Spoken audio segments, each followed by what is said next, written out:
Shalom shalom kwako upendwaye na Bwana. Bwana Yesu asifiwe sana. Karibu sana katika channel hii ya Binti Sayuni 50 ambapo wanashare neno la Mungu pamoja na shuhuda. Sasa najisi Bwana anavyonijalia. Namshukuru Mungu sana kwa uzima. Namshukuru Mungu kwa ajili yako unayekiangalia kipindi hiki cha leo. Mungu akubariki sana sana sana. Ninakuomba kama bado hujasubscribe, share, like and comment. Naomba unisamehe leo sauti yangu haiko 100%, lakini namshukuru Mungu kwa hii sauti nilionayo. Could be worse. Ndio maana neno Mungu latuambia ni vema kumshukuru Mungu. Kwa kupigwa kwake Bwana Yesu mimi nimepona, and I'm strong in the Lord and in the power of his might. I can do all things through Christ who strengthen me. Leo kwa neema ya Mungu tunaenda kumalizia topic yetu ya je, unataka kumsikia Bwana? Mambo yako mengi, nimeongelea tu baadhi ya mambo, lakini leo katika series hii tunaenda kuangalia umuhimu wa kuongozwa na Roho Mtakatifu katika kila jambo, na ili tuweze kujua sauti ya Mungu, tuweze kujua hiki kinachosemwa ni cha Mungu, ni lazima wapendwa tuongozwe na Roho.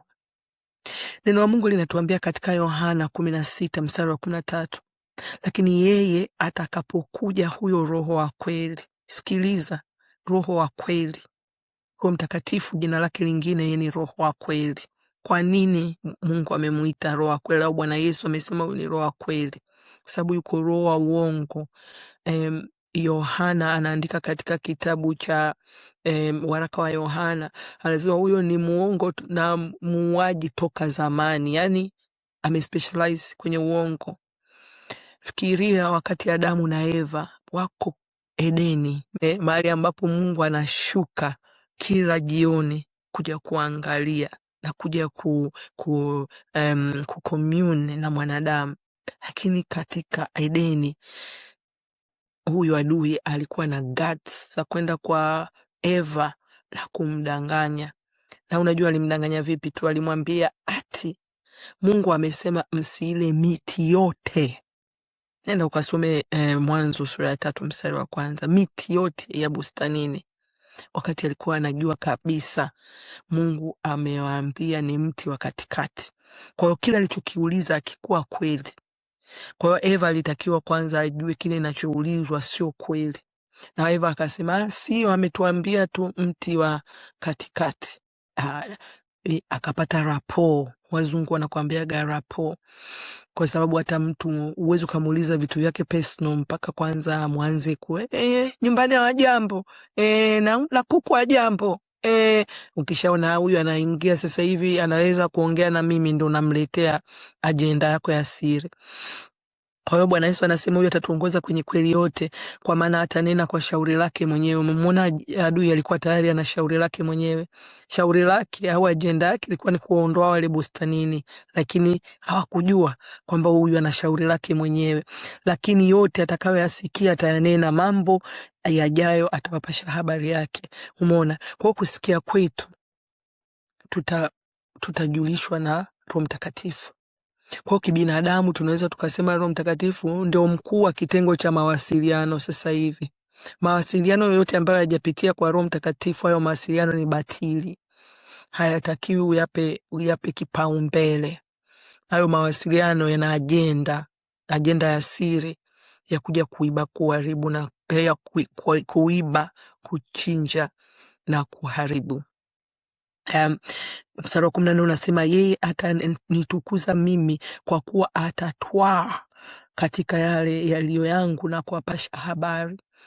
Yani kitu chochote kisichompa, habari yote utakayoisikia katika njia mbalimbali tutakazoenda kuziangalia, kama hiyo habari haimtukuzi Mungu, hiyo sio habari ya Mungu, na huo ujumbe sio wa Mungu, na wala upaswi kutilia maanani hicho ulichokisikia.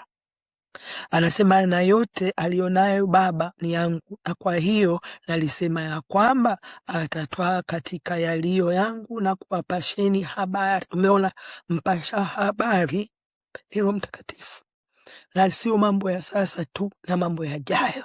atatuambia. Hatuna shida ya kukaa na kuhangaika kama wengine walioko ulimwenguni wanaenda kwa babu tobo, wanaenda wapi waambiwe mambo yajayo. Sasa na huyu Roho Bwana Yesu alikuwa anaambia wanafunzi wake katika sura 14 kwamba atakaa ndani yenu. Roho Mtakatifu tunaye sisi, unaye wewe kama umempokea Yesu Kristo, kwa sababu sharti la kwanza ya kuwa na Roho Mtakatifu lazima umpokee Bwana Yesu kwa Bwana na Mwokozi wako. Sasa huyu Roho Mtakatifu, mkuu wa kitengo cha mawasiliano cha Mungu, anawasiliana na sisi kwa njia gani? Njia mojawapo, moyoni mwetu. Tutamsikia Roho moyoni mwetu kwa sababu anakaa ndani yetu. Tunaweza tukajifunza kwa kina Paulo. Kuna wakati Paulo alikuwa anaenda huko kuhubiri Injili, Roho Mtakatifu akamkataza kwenda. Na tayari alikuwa tayari kwenda, na sio kwamba alikuwa anaenda kufanya kitu kibaya, lakini kwa sababu Roho anaongea na wewe mapenzi ya Baba, ni lazima utii, unless utaki kuongozwa na Roho. Na neno la Mungu linatuambia wote wanaoongozwa na Roho ni wana wa Mungu. Kwa hiyo kama wewe ni mwana wa Mungu, hata pale ambapo unaona hapa ningependa iwe hivi, Roho akikukataza na kukataza kwa sababu amesikia kutoka kwa Baba na kwa Bwana Yesu, kwa nini usifanye hivyo au kwa nini ufanye hivyo, anachokwambia ni kweli, anakupeleka katika kweli yote, hata sema uongo. Kitu kingine ambacho Roho Mtakatifu ataongea nasi ataongea na sisi kupitia neno. Hili neno la Mungu hili. Na ndio maana unaweza kukuta kuna watu wakilisoma neno, kwa sababu wanasoma bila Roho, wanajikuta wanatoka kapa, au kwa kusoma kwao lile neno linawaua, kwa sababu hawasomi kwa msaada wa Roho Mtakatifu, na wanaenda kwa nia ya challenge neno la Mungu, lakini mioyoni mwao challenge neno la Mungu, kama unataka kujua, ni tofauti na unataka kushindana nalo. Ule ni upanga, yani unajikata wewe mwenyewe, ni upanga unaokata kuwili. Umeona? Lakini tunaposoma neno la Mungu, Roho Mtakatifu analihuisha ili neno. Na ndio maana neno la Mungu alizoeleka. Mstari ule unaosema Bwana ndiye mchungaji wangu, sitapungukiwa na kitu. Katika malisho ya majani mabichi unilaza, kando ya maji ya utulivu uniongoza. Leo nitalichukulia hivi. Kuna siku litakuja tofauti na nguvu tofauti na msaada tofauti, kwa sababu Roho Mtakatifu ni msaada wetu. Atalitumia hilo neno kunisaidia mimi, kuniponya mimi, kuniokoa mimi, kuniongoza mimi, kwa sababu Bwana anasema kwamba nalituma neno langu lipate kutimiza kile nilichokikusudia. Kwa hiyo inategemea Mungu amekusudia nini. Kwa uwezo wa Roho Mtakatifu, lile neno linapokuja lile linabadilika. Na ndio maana mara nyingine unaweza ukajikuta mtu umeusoma mstari, afu kuna siku unafungua Biblia kama hujawahi kuona. Kuna wengine Mungu alinisaidia huko zamani, niliwahi kuaga na kila mwaka najaribu kusoma Biblia mpaka naimaliza, nasoma Biblia mpaka naimaliza, nasoma Biblia mpaka naimaliza. Sasa hivi sijafanya kwa miaka few years now, sijafanya. Kuna mistari siku nyingine nikifungua hivi, sasa mbona sijawahi kuona huko kwenye hii Zaburi ngapi? Na kuna wakati kwa vile nasoma Zaburi kila mwezi, najitahidi nazimaliza Zaburi zote. Yaani ukisoma Zaburi 5 kila siku kwa mwezi utazimaliza kila mwezi, kwa sababu Zaburi ziko 150 siku 30. Kwa ukisoma Zaburi 5 kwa mwezi mmoja, kila mwezi unamaliza. Kwa hiyo ina maana kama ni Zaburi moja kwa mwaka inakuwa nimesoma mara 12. Lakini niambie leo nikifungua Zaburi ya kwanza itakuwa kama vile sijaiona. Kwa nini? Au sijawahi kuisoma? Kwa sababu ya Roho Mtakatifu. Kwa hiyo wapendwa, lazima neno la Mungu lisomwe kwa uweza na nguvu ya Roho Mtakatifu. Ndio atakayetufundisha, atamfunua Kristo katika lile neno, atamtukuza Kristo katika lile neno. Ili neno Mungu anatuambia nitakufundisha ili upate faida. Atatufundisha kwenye hili neno. Roho Mtakatifu vile vile atatumia njia nyingine mbalimbali kuongea na sisi. Roho Mtakatifu anaweza kutumia hata kuimba, yani nyimbo za kusifu, za kuabudu.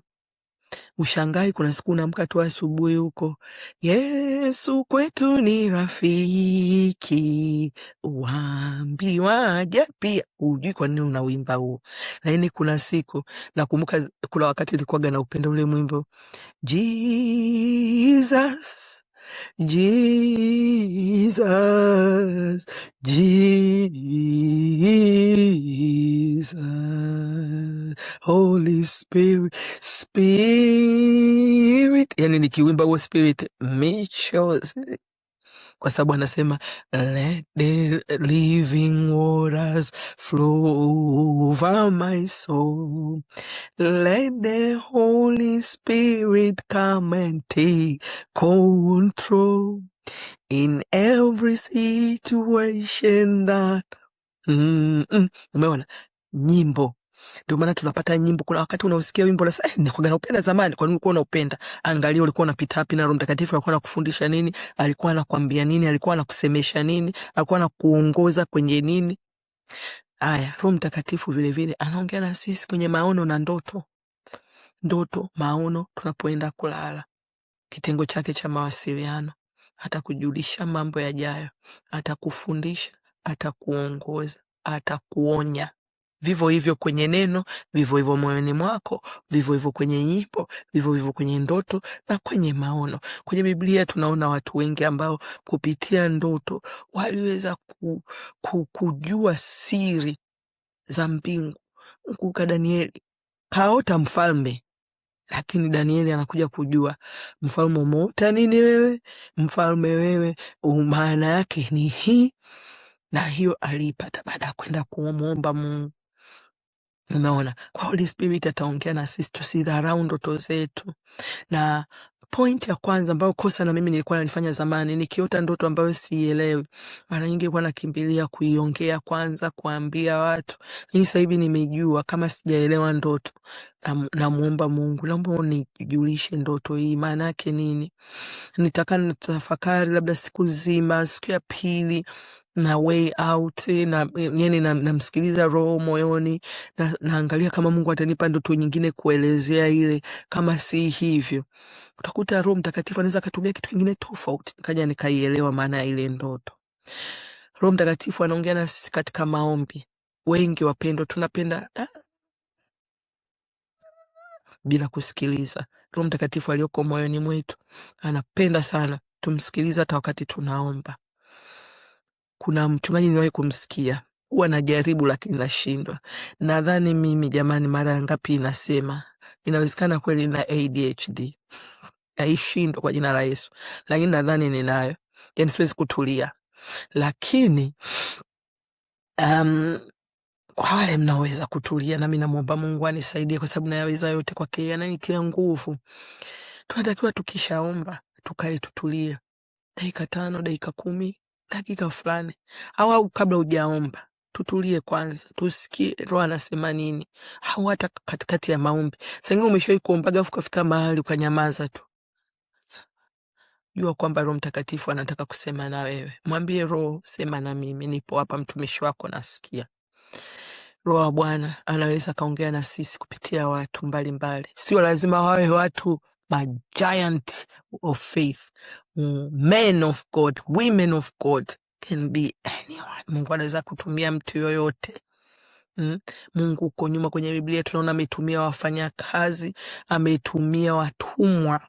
Daudi aliongozwa na mtumwa wa Kiegypt kwenda kuwapata Waamaleki. Yule Naamani alienda kuoga kwenye mto Jordan, aliye orchestrate mtumishi wake wa ndani, tena alitekwa. Kwa hiyo tusidharau watu, si mkubwa si mdogo. Mungu anatumia watu, Mungu anatumia circumstances mbalimbali za katika maisha yetu. Unashangaa, why am I here? You are there kwa sababu Mungu anakujua kwamba asingeingilia kati, usingetoka pale. Wengine tukifika mahali ndo tumefika, yani kama mimi nikifikaga yani mahali ambapo niko comfortable, I don't want to change. Kwa hiyo saa nyingine inabidi mkuku, yani ni burutu, toka huko. Usipotoka milango ifungwe, madirisha yafungwe. Sasa ingine unaona mlango umefungwa, jamani, hapa ndo nilikuwa nataka kuingia, lakini kumbe Roho Mtakatifu anaongea na wewe. Muulize, kwa nini mlango umefungwa? Baba, Roho wa kweli, Roho wa uzima, kwa nini mlango umefungwa? Kwa nini mlango umefunguliwa? Na uingiaje mlango? Na uingiaje katika mji mlango ulipofunguliwa? Kwa hiyo circumstances zetu katika maisha Roho Mtakatifu anaongea kupitia muda, majira, nyakati. Bwana Yesu mwenyewe alisema katika nyakati za mwisho haya yatakuwa hivi. Kwa hiyo ina maana nyakati tu zinaweza zikatuambia hivi. Sasa hivi kuna mtu ambaye kweli hata kama umjui Mungu, kweli uone kwamba dunia inaenda mwisho. Hata mimi nawasikia hata watu wanaosema mimi am atheist, anakuambia hii dunia haiwezi kaendelea zaidi ya miaka mingapi inakoenda. Mambo mengi, yani tulioko Uingereza ndo tunachanganyikiwa sasa hivi. Joto kweli. Yani toka sijui mwezi wa ngapi haijawahi kutokea. Mimi nimeshakaa hii nchi sijui miaka mingapi, umri wa mtu mzima. Lakini sijawahi kuona kitu kama hichi. Na tunaambiwa joto litakuwepo mpaka Oktoba. Wanasema mwakani ndio it will be worse. Sasa tunaenda wapi? Tukisoma maandiko yale yote yaliyotabiriwa ndio yanatokea sasa hivi. Kwa hiyo ina maana Mungu anaongea katika majira, nyakati. Na sisi vile vile Mungu anavyotupa muda, ule muda tunataka tuangalia pa Roho Mtakatifu anasemaje. Ndio maana neno Mungu linasema tufundishe kuhesabu siku zetu. Kwa hiyo majira nayo yanaongea na sisi, nyakati zinaongea. Panda, vuna, palilia, nenda ukahifadhi kama unakuja. Kwa hiyo Roho Mtakatifu, lakini katika vyote wapendwa, tumeambiwa huyu ni Roho wa kweli. Chochote tutakachokisikia katika njia yoyote, iwe ni neno, iwe ni mahubiri, iwe ni nyimbo, iwe ni moyoni, ukikisikia, je, kinalingana na neno la Mungu? Neno la Mungu ambalo ndio Roho. Bwana Yesu alisema haya maneno nawaambia ni Roho tena ni uzima. Kwa hiyo neno la Mungu ni Roho. Je, linalingana? Usisikie kitu kiangalia kwenye neno la Mungu vinapingana. Hilo si neno la Mungu, hiyo sio Mungu anayekusemesha. Saa nyingine ni adui. Adui analitumia neno akili analitwist. Wewe fikiria hata Bwana Yesu, yani adui alivyo na nini ile boldness, eti anaenda kumjaribu Yesu mwana wa Mungu aliye hai. Alafu kwa kutumia neno lake. Maki tunaambiwa Bwana Yesu ndio neno na hilo neno ndio yeye. Alafu huyo shetani huyo anaenda kumwambia eti si ujiusha, alafu atakuletea malaika. Anatumia neno, lakini kalitwist hilo neno. Bwana Yesu akamwambia neno linaandikwa usimjaribu Bwana Mungu wako. Sasa uwezi ukapata huo ufahamu wa kuweza kuchukua neno hili na hili ndiyo inasema ataniletea malaika. Lakini kwa nini Mungu ataniletea malaika? Ukienda kuisoma ile Zaburi ya 91 utajua Mungu anakuletea malaika sio ujiushe, yani hapo unamjaribu Mungu. Lakini bila Roho unaweza kusema kweli Mungu kweli ataniletea malaika, ngoja nijiushe. Wapendwa, ngoja mimi nimalizie hii series. Kuna series mpya naianza. Mimi mwenyewe am very excited kwa sababu ni vitu ambavyo nimejifunza sasa hivi. Nilipata neema kanisani ya kuandaa somo kuhusu majira. Mungu amenifundisha vitu vingi sana katika mwezi wa 8. Kwa hiyo naenda kushare na nyinyi habari ya majira ya kujiliwa. Ninaomba usikose subscribe, share, like, comment kama kuna kitu chochote nimekiacha kuhusu njia mbalimbali ambazo Roho Mtakatifu anazitumia kuongea na sisi. Naomba weka hapo chini, na Mungu wa mbinguni akubariki sana.